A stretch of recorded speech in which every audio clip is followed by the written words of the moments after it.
The debate, new construction versus resale. Well, I'm glad we're here today because we're going to talk about both. We're going to go over the pros on both of them and the cons on both of them. Now, this is all about timing as well.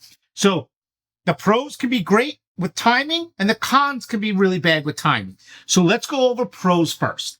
So what is the pro of buying a new construction? Well, when you buy a new construction, depending on market, you're going to get incentives, right? So buyers are always getting, I would say buyers, builders are always offering some sort of incentive normally, right? Now, in this market, remember, I'm doing the video today on August 11th, 2026. Right now, you can go to certain developments. If you use their preferred lender, you can get $10, $20, $30,000 in incentives. I've seen people offering pools. I've seen people offering golf carts.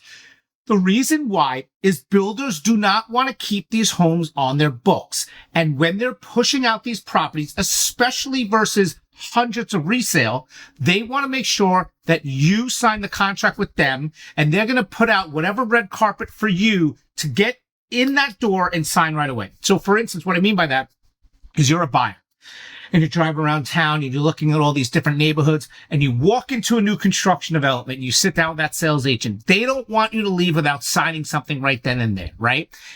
They're trying to say, oh, look, we'll give you all this money towards closing costs. We'll give you money towards a rate buy down. We'll give you this. We'll give you that. Even your agent, if you have an agent with you, oh my God, I've seen houses offer $54,000 in commissions, right? They're trying to get you from every angle they can, right? So obviously, if you're a first-time buyer, maybe FHA loan, VA buyer, right? Somebody that maybe doesn't have a lot of cash, you're getting a brand new home with warranties, with incentives, you name it, you're getting it. That's an unbelievable deal. That's a phenomenal pro, right? So you're getting a new home. Is there a con? Yes, but we'll be back. We'll be back after this message. Let's talk about the pros on then resale. The pros on resale is this. When you're buying a resale, number one, your closing costs are lower. So before I confuse you, when you buy a property, there's the down payment, money towards the down payment, and then there's money towards closing costs, okay? Closing costs are, for lack of a better word, bullshit fees, right? There's just different fees, taxes, all this stuff. It's mostly lender fees that are rolled into it, right? And different, extras. I don't feel like getting into the whole thing. When you buy a resale, I would say the average that it's going to cost you by using a lender is about 3%. With new build, it's like 5%.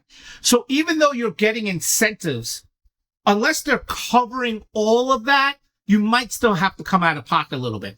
But on resale, you're seeing a lot of the sellers offering or negotiating with you the full package. So you can say, I want my 3% towards closing costs, and you're seeing a lot of resales get it. The prices are negotiable. The home inspection. So this is one that the builders don't do. It's a little different. When you buy a new build, you cannot walk away from the deal. There is no sole discretion, right?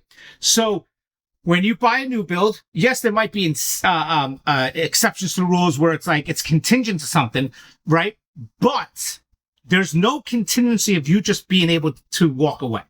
When you buy a resale using the as-is contract, you go into contract, and it gives you X amount of days that you negotiate. 7 days, 10 days, 15 days, whatever the case may be, that you get to negotiate, you get to do your inspections, right? So let's just say it's 10 days. You have a 10-day inspection time frame on a resale. Remember, this does not happen with new construction. You go in, you do your due diligence. Maybe you go, I don't want to buy a house anymore. I'm scared, or maybe I want to wait, or maybe this isn't the right neighborhood, or this is kind of far from work. You can soulfully just walk away. Soulful discretion, walk away. You just write, you can just write email or send a message, text message. We decided not to move forward within that time. And there you go. You can do that. So when you're buying a resale, the pros are You're going to go negotiate a lot more. You could definitely get more of negotiation. There's a lot more out there. So there's a lot more inventory out there, and you can use the contract to your advantage to walk away. The cons, we'll stay with resale. The cons to resale. Well, you're not getting a brand new home. So you're not getting all those warranties, right? So that could be a con. You're getting the house. It could be an amazing condition, but that would be a con, right? Like you're not getting the warranties. You're not getting a brand new house. So does that really outweigh? You got to look at it like, well, if I get a phenomenal deal on it, right? I get a really good deal and I get it for lower than what the market value is, then that's a pro. So you have to outweigh them, right? So like if I'm getting a resale and it's in good condition and I'm getting it lower than it should be and I'm getting closing cost incentives and I did the home inspection and the home inspection went well, or even if it didn't go well, but I had the seller fix everything, am I getting a good deal? Yeah. I'm happy with that, right? Who cares if it's an older home, right? Because all the homes in that area are probably the same, time frame of being built, but it's a house that I love. I got it for a great deal. I got what I wanted from it, and it is what it is, right? Homes are eventually going to get old, right? But where new construction, this is the biggest con. When you buy new construction and you buy that home and you got the greatest deal and you're like, oh, your closing costs covered, brand new roof, brand new with this, brand new, right? Here's the problem. Here's the big con. You cannot sell that house for a little while, right? Because when you buy into a new development and that building is still, like the new development still being built, you are now in competition with that builder. Where in the resale, so let me explain this because I don't want to get too confused. If shit ever hit the fan and you bought a resale for a really good price and you got your closing costs covered and everything else, right? If you had to sell it, you hopefully could sell it. Maybe you could sell it and break even. Maybe if you sold it and it was really bad, but maybe you wouldn't come to the table with too much money, right? Who knows?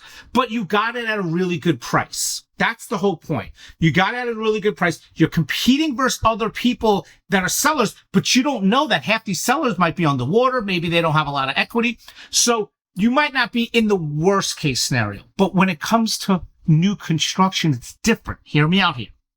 If I buy new construction today, right, and I live in it for a year, let's say, or whatever, they're still building and selling.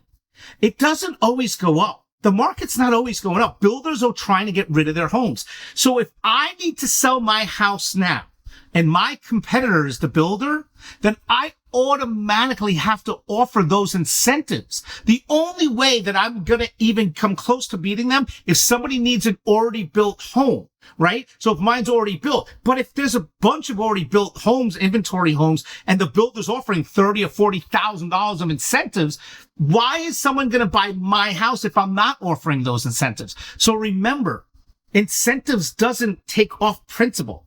Let's do the math here. I bought a house for $400,000.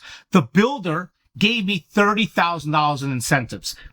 Has nothing to do with the price. It's just my closing costs, remember, and my rate buy down, whatever else, right? And I put down 5%, let's say, okay? It's $20,000. So I still owe $380. When I go to sell my house, I still owe around $380. It's not like I knocked down principal. I now have to offer that $30,000 just in incentives to compete with the builder. That's not to take away from the title insurance, the commissions, and everything else. So right off the bat, the closing cost is putting me underwater. You see what I'm saying? So the reason I'm saying a lot of times you got to look at the cons is if anything ever happens in life, when you buy a new construction, you're probably not going to be able to sell it. And it's going to be the reason I'm doing this video is I have two people in those shoes right now where they both bought new construction and they're like, oh my God, like I'm getting crushed right now. This is, blah, blah, blah. I got to sell. I don't know what to do. So it's important just to talk about like resale. Now we could talk about this. I could do this for an hour. Like I can nitpick everything from resale to new construction, but I really wanted to really kind of give you some things. It's always important to look ahead in life, right? Like the what if case scenarios. Like the pros versus the cons, right? And you have to make your decision. Like, that's the thing. It's like everybody's going to have their own opinion. What do you think's better? Do you think a resale is better for yourself, or do you think a new construction's better? I mean, lower maintenance to one, maybe a little higher maintenance to the other, maybe a better deal one to the other, maybe with the CDD and the non-HOA communities. I mean, you got to look at the pros and cons to everything and decide on what you feel is best for you. Like, that's the same thing as like, what's better, a non-CDD, non-HOA community or a CDD HOA community? I mean, I know what I would definitely say, but for another video, of course. But I love to hear what you guys have to say. This is a big 10-minute video, and comment below. Let me know what you guys think. On to more blogs. Keep following, because we have so much more coming.